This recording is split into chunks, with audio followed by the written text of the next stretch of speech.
Las comunidades piden tiempo. Insisten en que es un error que el estado de alarma finalice el 9 de mayo. Para algunos es una estrategia electoral que cambiará después de los comicios en Madrid. Otros se resignan y temen que la medida reactive la pandemia. Comenzamos.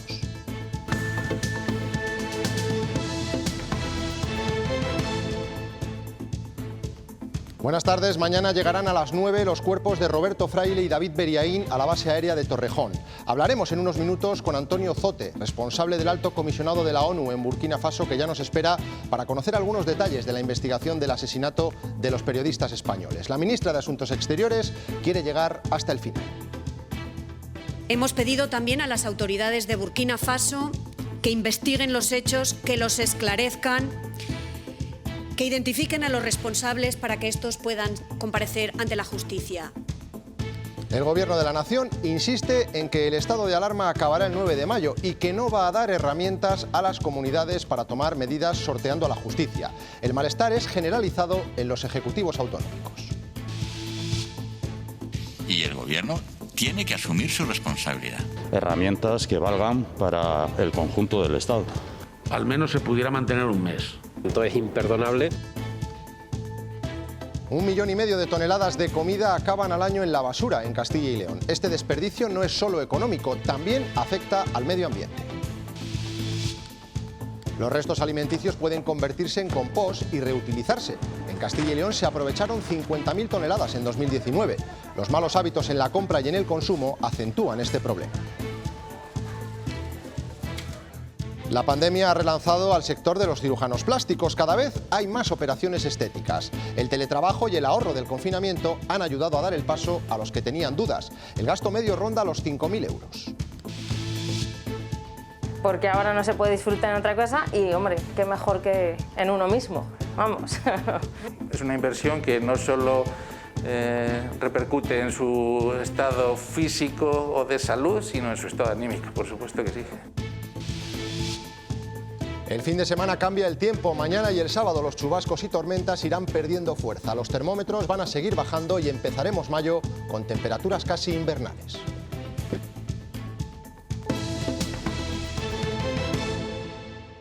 Y si todo va bien, sus cuerpos llegarán mañana viernes a las 9 de la mañana a España. Hemos pedido también a las autoridades de Burkina Faso que investiguen los hechos, que los esclarezcan, que identifiquen a los responsables para que estos puedan comparecer ante la justicia. No queremos que hechos como estos, terribles, ni caigan en el olvido, ni caigan en la impunidad.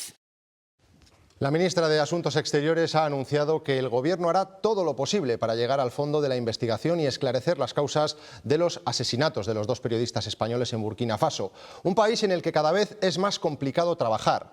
Para contarnos la última hora saludamos a Antonio Zote, responsable del Alto Comisionado para Derechos Humanos de la ONU en Burkina Faso. Buenas tardes.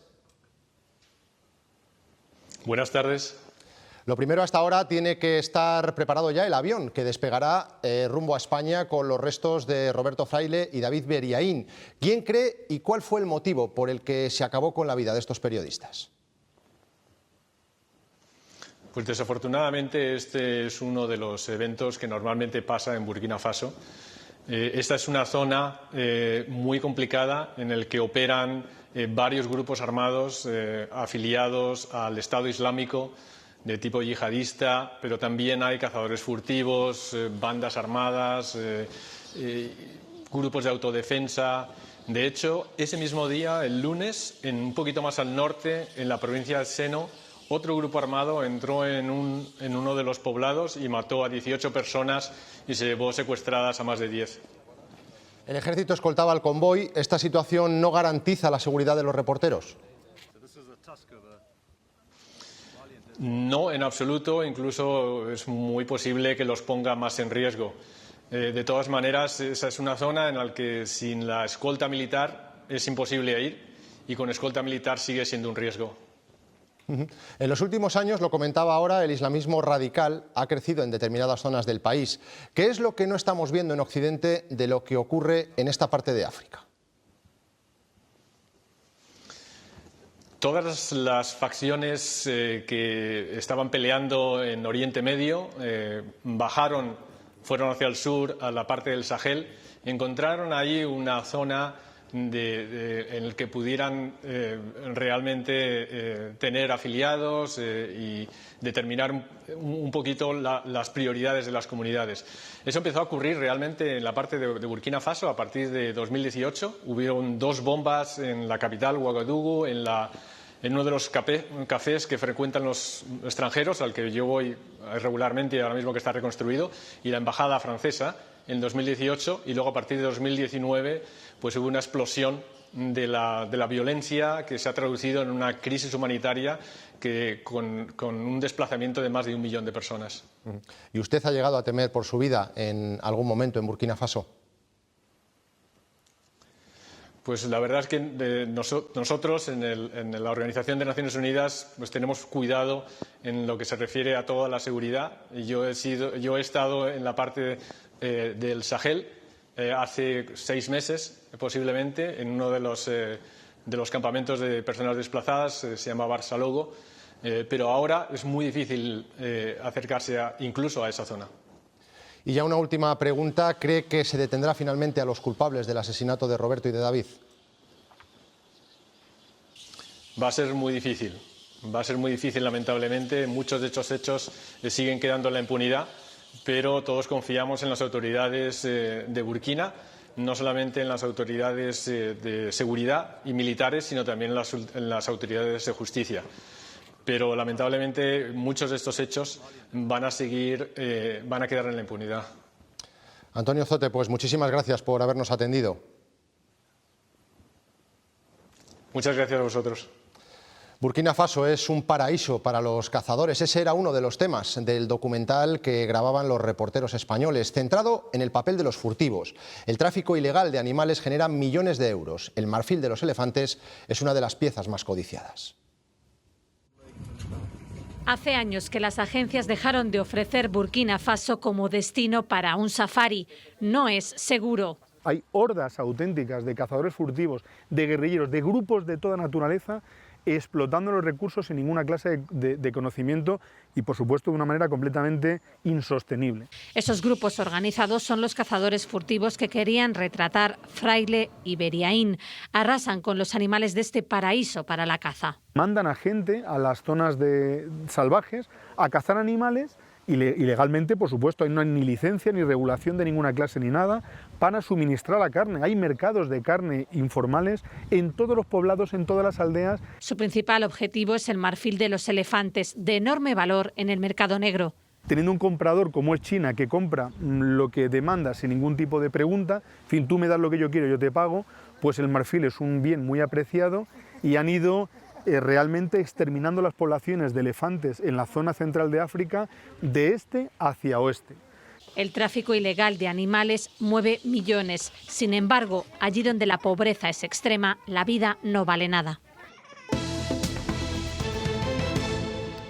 El Gobierno sigue sentenciando el estado de alarma el 9 de mayo, a pesar de que varias comunidades autónomas le reclaman que lo prorrogue, entre ellas Castilla y León. Hoy el vicepresidente de la Junta, Francisco Igea, ha rechazado que se vuelva a dejar todo en manos de los ejecutivos regionales. Dice que es el momento del Gobierno. También lo cree el vasco Íñigo Urkullu, quien ve cruciales los meses de mayo y junio, o incluso miembros del PSOE. Es el caso del manchego García Page, que pide un mes más.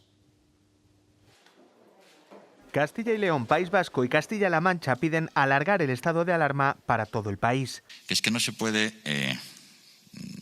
utilizar el estado de alarma por autonomías cuando la crisis es global. Es necesario reflexionar sobre lo que puedan ser herramientas que valgan para el conjunto del Estado, que es lo que al fin y a la postre pues se ha visto que es eficaz.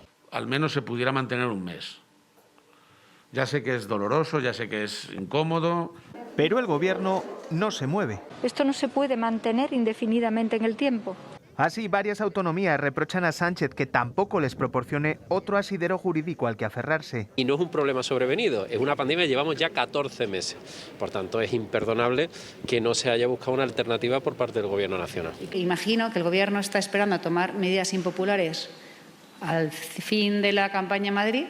Los partidos de la oposición reclaman a Moncloa que actúe. Porque la pandemia no está de vacaciones ni está de campaña. Y es todo lo que propone el Partido Popular, digo que no. Pablo Casado lamenta que esta sea la razón por la que el Gobierno no ha diseñado un plan jurídico alternativo.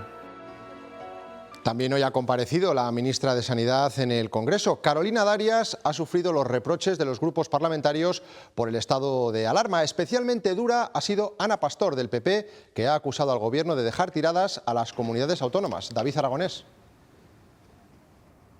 Las críticas de la oposición se han centrado en tres frentes. El primero, no tener alternativa al estado de alarma. El segundo, actuar tarde contra la variante india. Y en tercer lugar, no hacer caso de las recomendaciones de la EMA en la segunda dosis de AstraZeneca. La más dura ha sido Ana Pastor, que ha vuelto a acusar a Moncloa de abandonar a las comunidades y no hacer caso de ese plan B jurídico propuesto por el Partido Popular. La ministra Darias, sin embargo, se ha mostrado optimista, asegura que no va a hacer falta prolongar ese estado de alarma porque el proceso de vacunación va a velocidad de crucero, y Darias ha insistido en que las comunidades tendrán finalmente herramientas para hacer frente al virus. Yo sé que el estado de alarma, lo he dicho, ha sido un instrumento tremendamente eficaz, pero también queremos ver qué perspectivas hay o qué posibilidades hay más allá del 9 de mayo. No podemos seguir en un estado de alarma indefinido. No podemos seguir. Y hay instrumentos legales de las comunidades autónomas, del Consejo Interterritorial, de la legislación vigente, que nos permite intervenir. ¿Van a convocar una conferencia de presidentes que se lo están reclamando o van a abandonar una vez más a las comunidades autónomas a su suerte? ¿Qué van a hacer después del 9? Ha dicho ya la vicepresidenta que no se puede mantener indefinidamente el estado de alarma. Claro.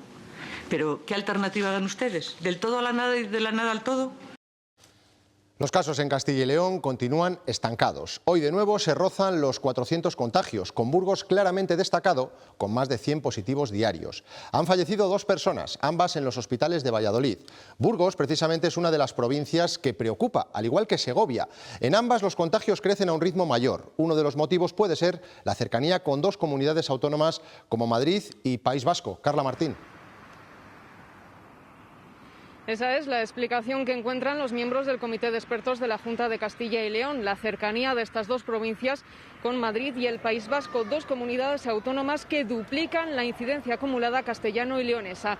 De hecho, Burgos y Segovia son las 2 únicas provincias de la región que continúan en riesgo muy alto, con una incidencia superior a los 315 casos diagnosticados por cada 100.000 habitantes en los últimos 14 días. En el caso concreto de Burgos, el ritmo de contagio ronda el centenar de casos diarios. Casi el 30% de los positivos diagnosticados en el último día en Castilla y León se han detectado en nuestra provincia. Los mayores han sido los más vulnerables en esta pandemia. En Castilla y León, solo en las residencias han fallecido 2.173 personas. La primera ola fue demoledora. Se llevó por delante 1.726 vidas, el 80% del total de los decesos. Hoy el Partido Socialista ha registrado en las Cortes la petición de una comisión de investigación sobre las residencias de mayores. Luis Tudanca ya celebra que saldrá adelante, al haber perdido el Gobierno regional la mayoría absoluta.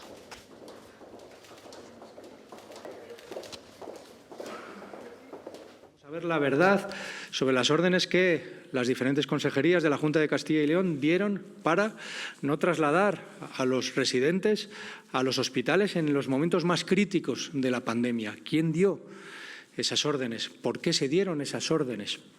¿Y cuáles fueron las consecuencias? No tenemos duda que la procuradora de Vox va a apoyar también la creación de la comisión de investigación. La Junta de Castilla y León ya presentó a finales del mes de septiembre un documento con más de 200 páginas en el que se analizaba lo ocurrido en las residencias. Un informe en el que reconocía que tenían que haberse cerrado al menos una semana antes, que el 74% de los centros no tenía un stock suficiente de material y que había un desconocimiento total de cómo actuar. El Gobierno autonómico considera innecesaria esa comisión de investigación porque asegura que Castilla y León ha sido transparente. ¿Por qué razón?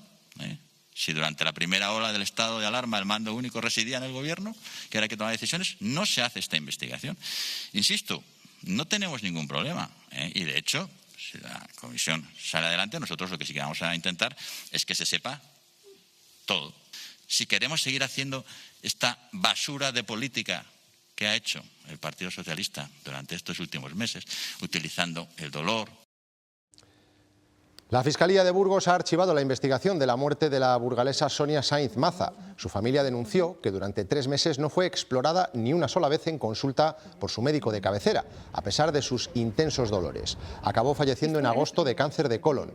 La Fiscalía entiende que no queda acreditada la comisión de delito, tampoco la omisión del deber de asistencia ni el homicidio imprudente por negligencia médica. Su hermana Lidia se ha mostrado muy disconforme con ese escrito, estudiará recurrir a la vía civil e insiste en que la muerte de Sonia ha sido un delito.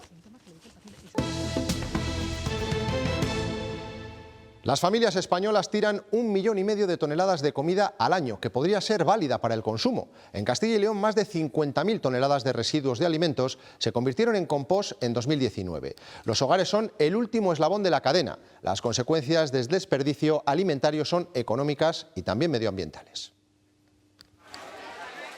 Algunos bolsillos igual se pueden permitir que 1/3 de la comida acabe en la basura, pero el planeta no.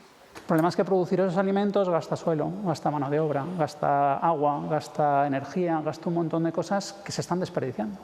1.300 millones de toneladas de alimentos en el mundo se desperdician al año, cerca de la mitad antes de llegar a los hogares. En las industrias de primera transformación, por ejemplo, lo típico, las frutas feas, eso no puede ir al consumidor, están bien, se pueden comer, pero el consumidor no las quiere, se tiran. En las industrias tienen muchos residuos también del procesado de las frutas, de las verduras y de los productos. Para dar la vuelta a estas cifras, en los laboratorios investigan cómo poder conservar más tiempo los alimentos, pero además los expertos reclaman un cambio en la normativa. Muchas veces no podemos aprovechar productos porque la ley lo impide, a eso hay que replanteárselo, hay que estudiarlo bien, no podemos hacer barbaridades. Algunos pequeños comercios han dado un paso adelante. Esta pescadería, antes de desperdiciar nada, prefiere vender más barato a través de una aplicación, lo que no tiene salida. Podríamos hablar de unos 15-20 kilos diarios, si te refieres a kilos, que sería eso más o menos lo que ahora conseguimos sacar en tu bolsa, ¿sabes? Y poco a poco ya hay consumidores que han cambiado la mentalidad para aprovechar y no tirar.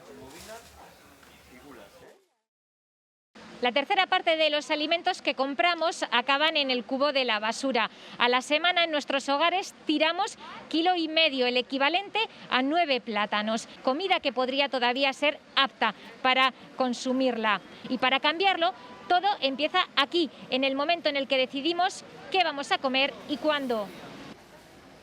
Un sector que ha reflotado durante la pandemia es el de la cirugía plástica. Se han disparado las operaciones. El teletrabajo y el ahorro del confinamiento han podido ser las claves del aumento de la tendencia. El gasto medio, por cierto, ronda los 5.000 euros. La pandemia se ha convertido en el momento perfecto para pasar por quirófano. Porque ahora no se puede disfrutar en otra cosa y, hombre, qué mejor que en uno mismo. Vamos. Ella no ha dudado en mejorar su abdomen y su autoestima. Sobre todo lo que me ha mejorado es la cabeza, no el cuerpo. Así que lo repetiría sin duda. El teletrabajo y la falta de ocio han provocado que estas intervenciones aumenten. Es más fácil pasar el postoperatorio en casa. Y ya que tengo que operarme esto, pues mejor llevarlo tapado, que lo oculto con la mascarilla. Sobre todo cirugías que son faciales, por supuesto. El precio de estas intervenciones oscila entre los 3.000 y los 6.000 euros. La economía nacional no va bien, pero sigue habiendo mucha gente que sí que dispone del dinero suficiente para hacerse cirugías estéticas. Ahora la mayoría se hacen en el rostro. A la nariz y a la boca, como no la vemos, pues yo creo que tiene menos demanda, pero los párpados tenemos una racha muy buena de pacientes que solicitan que se los mejoremos. Su actividad ha aumentado hasta un 40%. También están al alza los retoques que no precisan bisturí. Aumentan los pinchazos con Botox para rejuvenecer la mirada. Hoy hemos conocido los datos de la encuesta de población activa que deja patente en el impacto de esta crisis en el mercado laboral. Tenemos 6.300 parados más en Castilla y León desde marzo de 2020, cuando comenzó la pandemia. En España hay 341.000 más. La tasa de paro en la comunidad se sitúa en el 12% y aunque el escenario es preocupante, 3 de las 6 provincias de España con menor tasa de paro son de Castilla y León: Segovia, Soria y Burgos. Pero esta encuesta nos cuenta más realidades, como que cada vez hay menos personas en el mercado laboral de Castilla y León. Eso se mide en la tasa de actividad, que nos dice que de los algo más de 2 millones de castellanos y leoneses en edad de trabajar, solo la mitad está en él, ya sea como ocupados o como parados. La cifra de ocupados también está en números rojos, porque hay 29.000 menos que hace un año. De ellos, solo 6.300 son desempleados. El resto, 22.800, son activos que ha perdido la comunidad, bien por jubilación o porque hayan emigrado. En las Cortes se tensa aún más la distancia entre gobierno y oposición. Esta mañana el PSOE ha arrebatado a PP y Ciudadanos la presidencia de la Comisión de Investigación de la trama eólica. La presidía el procurador de Ciudadanos, José Ignacio Delgado, que renunció hace semanas tras ingresar en la UCI por COVID. Ya recuperado, pretendía volver a su cargo, pero los socialistas aprovecharon para presentar su candidatura y forzaron una nueva votación. Tras la moción de censura, PP y Ciudadanos han perdido un escaño, tienen 40, y en caso de empate prevalece por voto ponderado el partido con mayoría, en este caso el PSOE. Damos por perdida esa cortesía parlamentaria. Si la cortesía parlamentaria hubiese operado, José Ignacio Delgado Palacios seguiría siendo el presidente de la comisión. El Partido Socialista está usando a una tránsfuga y el paso de este procurador por la UCI. Precisamente ahora que además va a empezar una nueva etapa de esa comisión de investigación, lo que vamos a poder hacer es trabajar de verdad. Que hay que plantearse que Alfonso Fernández Mañueco pueda venir a contrastar y responder por qué le señalan a él como conocedor o al señor Carriedo. Y las negociaciones para un pacto de gobierno en la comunidad de Por Ávila con el Ejecutivo actual se han estancado. Por Ávila mantiene su ofrecimiento, pero lamenta que no haya avances ni encuentros desde hace 2 semanas. Teme que detrás pueda haber una posible convocatoria de elecciones en Castilla y León, dependiendo de los resultados en Madrid. Si hay falta de entendimiento, de estabilidad en la Junta de Castilla y León y estamos abocados a unas elecciones, que a lo mejor también se supeditan al próximo resultado que se pueda obtener en Madrid, estimamos desde Por Ávila una absoluta irresponsabilidad que en la situación que estamos viviendo de crisis sanitaria se pudiesen convocar unas elecciones autonómicas. La sentencia del Supremo que da la razón a Castilla y León en el contencioso sobre el IVA de diciembre de 2017 beneficia no solo al resto de comunidades autónomas, también a los ayuntamientos. Esta mañana el presidente de la Federación Española de Municipios y Provincias, Abel Caballero, ha confirmado a Castilla y León Televisión que prepara ya un recurso para reclamar al Ministerio de Hacienda 753 millones de euros. La factura de las comunidades superaría los 4.000 millones, aunque el Gobierno lo cifra en 2.500.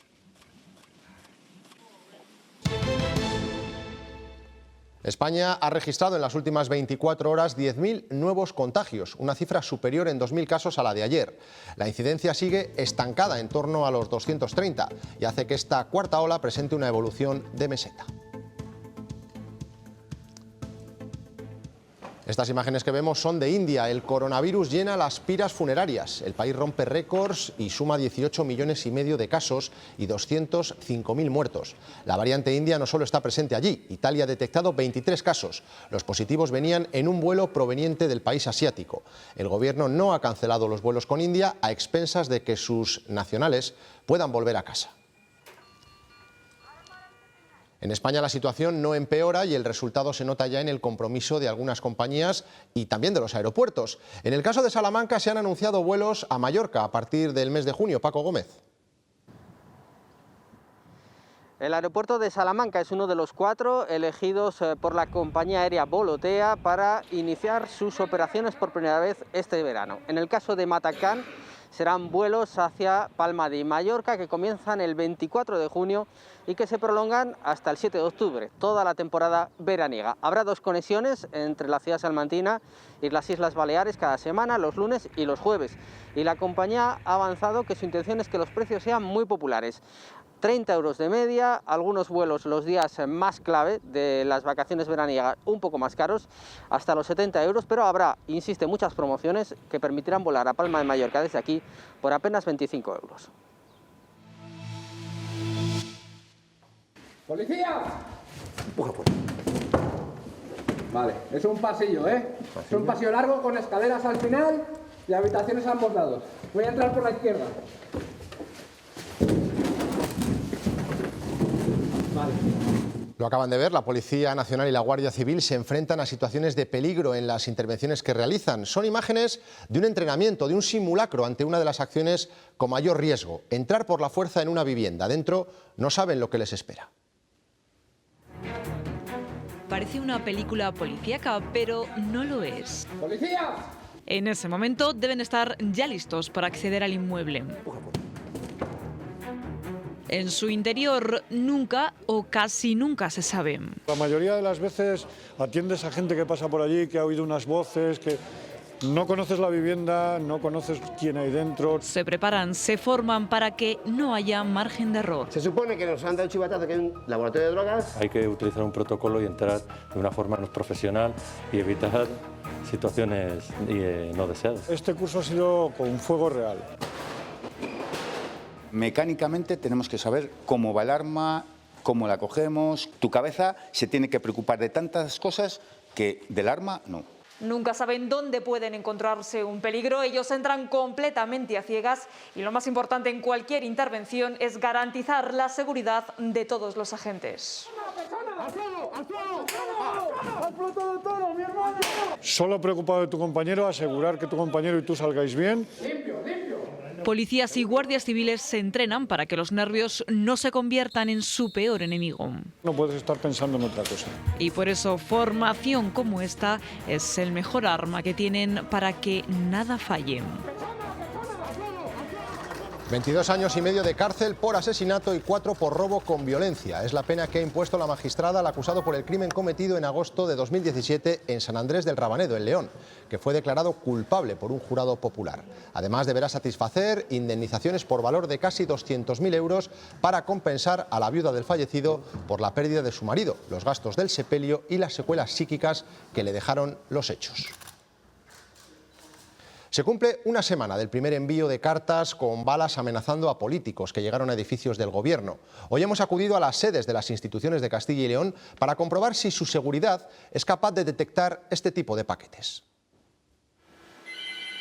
Hacemos la prueba en la sede de la delegación del Gobierno en Valladolid. Metemos en un sobre un cuchillo entre 2 discos para intentar burlar las medidas de seguridad, pero la máquina detecta sin problemas nuestra fechoría. Aquí no habrían pasado el filtro las cartas con amenazas a políticos de los últimos días. Toda la paquetería y toda la correspondencia se escanea por parte de la Policía Nacional en las dependencias de la delegación del Gobierno, con independencia de otros controles que se puedan llevar a cabo por parte de las propias empresas de paquetería o de correos.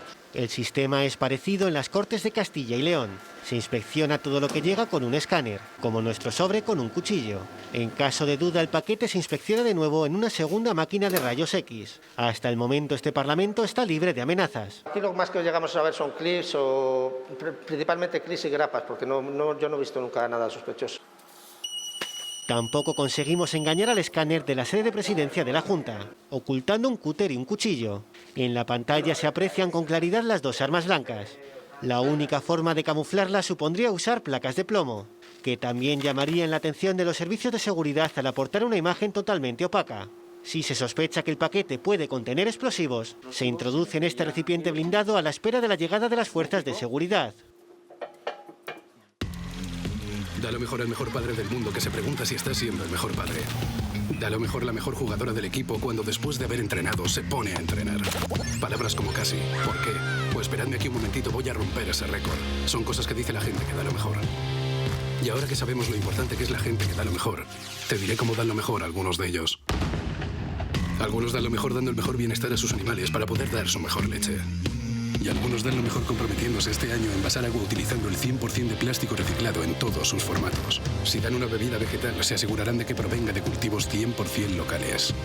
Y si venden café, se asegurarán de que el que lo compre haga un café que la gente cuando lo pruebe diga: este café es lo mejor. Este tipo de cosas hace la gente que da lo mejor. Cosas como el bifrutas que suele beber este chaval, hecho con ingredientes de origen 100% natural. Pero si hay algo que hacen los que dan lo mejor, es dudar de si todo lo que hacen es lo mejor que pueden dar. Porque esa es la única forma de poder darlo.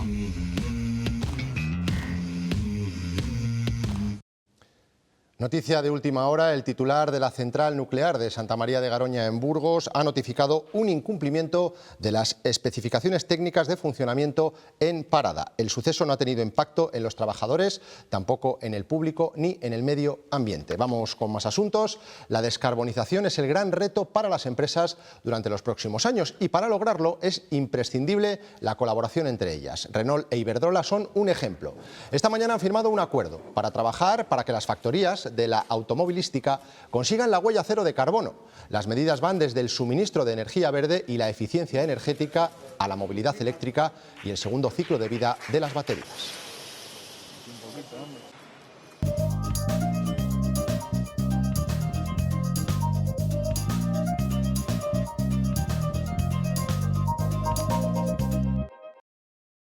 Estamos comprometidos con esta reducción de emisiones y hemos sido los primeros que nos hemos comprometido ya dentro del grupo a que nuestras fábricas vayan hacia la huella cero carbono. Hoy unimos fuerzas para la reducción no solo de las emisiones que realizan los vehículos durante su vida útil, sino también las que se generan con su fabricación. Estas van a ser, de alguna manera, las primeras instalaciones de fabricación de automóviles neutras en carbono. Siguen las negociaciones entre el BBVA y los sindicatos. El banco propone ahora reducir la cifra de su ERE en 350 empleados, de los 3.800 propuestos. Serían recolocados en puestos de gestión remota, con lo que las salidas propuestas se acercarían a las 3.500. La cifra no convence a los sindicatos, que ya han anunciado movilizaciones para el próximo día 10 de mayo. El confinamiento estricto dio para mucho, sobre todo para pensar y crear. Ante la sensación de soledad, unos amigos decidieron formar Efecto Llamada, una red que sirve para unir a personas migradas con otros españoles dispuestos a ayudar. Juan sintió la llamada gracias a un programa de radio. Las ondas no solo conectaron con Valladolid, sino también con Madrid, donde vive Félix. Un nigeriano que habla inglés y español y algo de italiano, pero ha estado 5 años, y entonces, bueno, pues es un poco guirigay cuando hablamos por teléfono, pero es interesante. Bilal, un joven marroquí, también encontró apoyo en esta plataforma. Ahora tengo un profesor, se llama Vicente, de Barcelona. Para mí es muy buena experiencia. Establecer vínculos al llegar a un país desconocido es una necesidad. Para conseguir un trabajo, es una necesidad para normalizar su estatus legal y es una necesidad para desarrollar un papel activo, ¿no?, en la vida del barrio. Juan recuerda a su madre, que también necesitó ayuda cuando emigró a Francia. Una chica de Santa Clara llega a París y se queda sola, que mi padre se iba a trabajar. Ella salía a la puerta de casa y se limitaba a ir a lo largo de la calle, para arriba y para abajo, porque no sabía francés. A la pregunta de por qué ayudar a los demás, es al revés. ¿Por qué no dedicamos tiempo a los demás? Desea que más personas se sumen a la llamada de todo el que lo necesite. La Filmoteca de Castilla y León ha reabierto sus puertas en Salamanca. Su muestra permanente se reestructura con una llamativa exposición temporal, Trampantojos. La colección de Venancio Gombau fue oficialmente el primer depósito de la Filmoteca Regional hace más de 30 años. Por eso, el reinicio de la actividad de cara al público solo podía pasar por aquí. Con Trampantojos se rescatan algunas de las imágenes más llamativas de las series de retratos a actores de teatro que realizó Gombau en los primeros años del siglo XX. Estas imágenes salen además palabras que están completamente olvidadas y en desuso. Cuplé, vodevil, canzonetista, dramas románticos, dramas históricos en el teatro, esa riqueza tremenda de géneros que daba el siglo XIX en la escena española, incluida en Salamanca. ¿Por qué? Porque todos estos actores que están aquí formaron en su día parte de las compañías que venían al Teatro Liceo. Con esta muestra además se reimpulsa la propia oferta de la Filmoteca Regional, que ha reestructurado su exposición permanente. En 2019 más de 28.000 personas pasaron por la Casa de las Viejas para conocer el testimonio gráfico de la memoria de Castilla y León. Con Trampantojos, por fin el juego continúa.